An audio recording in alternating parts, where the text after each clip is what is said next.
Syncing audio. 1, 2, 3. 1, 2, 3. No, you can't do that. Cut! We're gonna film this out. 1, 2, 3.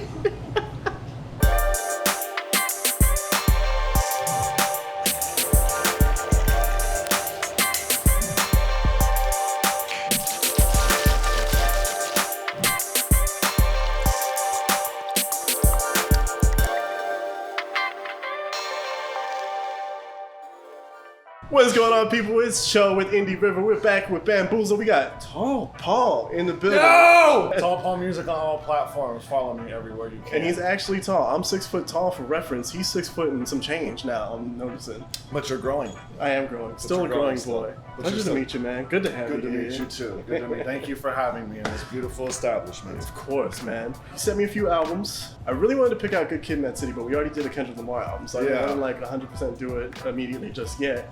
But another one that you sent me that I was kind of hyped for was Kodak Black's Dying to Live. So Dying to Live, dude. That album, just because almost every song on there, like when it first dropped, I did like, because that's my thing with a lot of albums. It's like people will drop albums and I'll absolutely hate it, but I go back like a week later and be like, oh, this is actually really good. You know what I mean? So for that album, I actually really fucked with almost every song on the tape. You know what I mean? Like Kodak being from Florida too is a big deal, because like I live in Boca Raton and Broward was only like 45 minutes away.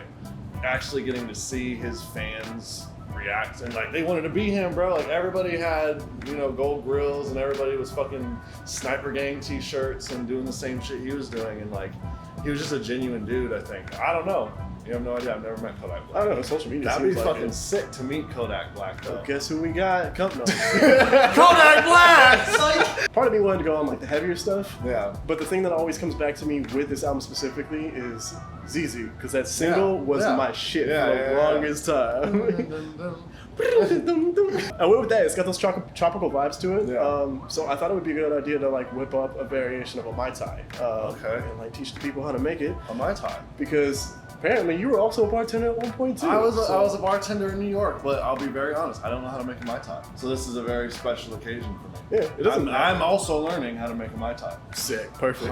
You're set up with your tins over here, and we got these little tighter bedroom cups here. First try. First try.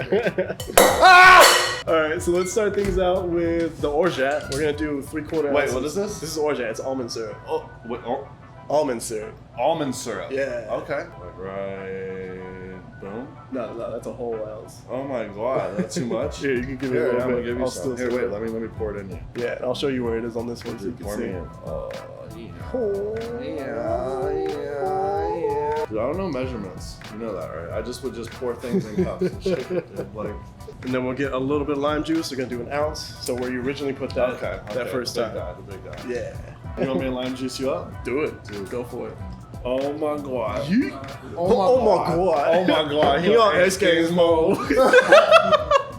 Finally someone gets it! The original recipe calls for an orange liqueur. I found this back here, which is one of my favorite like orange style liqueurs. Is that made in Tampa?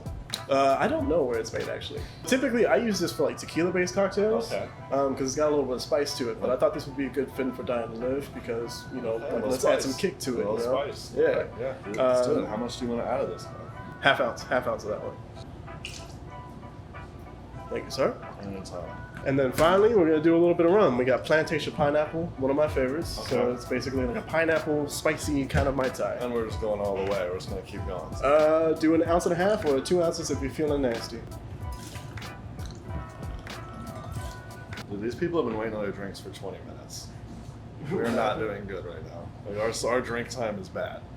People are waiting at the bar for this Mai Tai for 40 minutes. So we're just gonna shake it up. Yeah, dude. Yeah, dude. Let me just get my little. Get at it.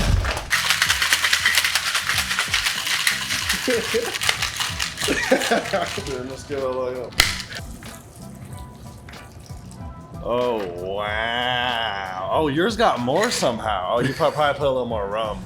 That's probably what it was. I'll put a little bit more for my shake, maybe. Shma. Cheers, my man. Cheers. Let's see how this comes out. Wow. Yeah. That's delicious. That's actually really good. That's actually really good. I'm having sweet, not crazy good. sweet. It's not bad at all.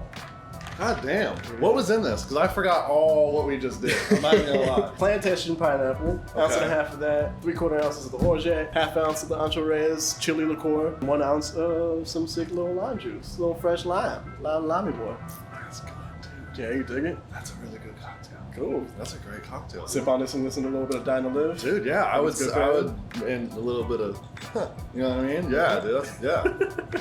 That's all we got for that one. Dine to Live, spicy little Mai Tai, Tall Paul on is a feature picking out the album. Thank you for being here. Thank you, sir. You can check out Tall Paul on everything. Tall Paul Music, baby, on all platforms. If you don't know me, I love you, but it doesn't matter. Peace out. We'll catch you on the next one. That was mad quick. That was so quick. I've never seen someone that tall duck down so quickly. They never will see me. They never will see me again.